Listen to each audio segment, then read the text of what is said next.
People who hit Anne Frank were breaking the law. So at what point does this hospital in Georgia break the law?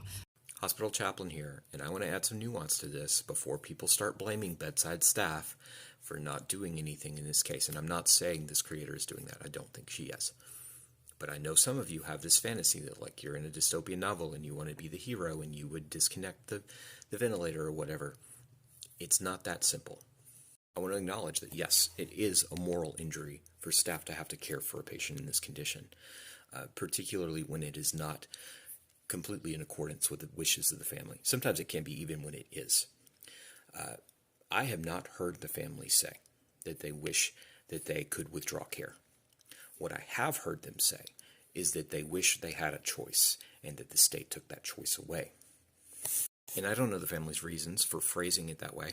Maybe this is morally ambiguous to them. That is understandable.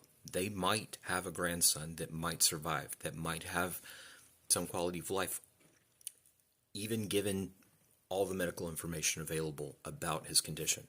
They might also believe, rightly so I think, that if they were to express the desire for care to be withdrawn, that if something were to happen to her, that the state would try and prosecute the family. I can see that happening, especially given Georgia's racist history of prosecuting laws. But ethically, it should be their choice. They should have that choice, and that choice was taken away from them by the state. If a nurse, a doctor, a respiratory therapist would go and make that choice for them, maybe not on their timeline, maybe not when they're ready, that is also a moral injury. That is a morally incorrect thing to do.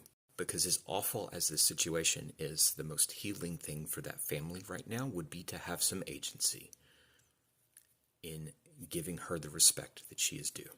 Another thing you need to understand is that there is a pretty big disconnect between bedside staff and physicians and administrators and lawyers when it comes to this sort of thing.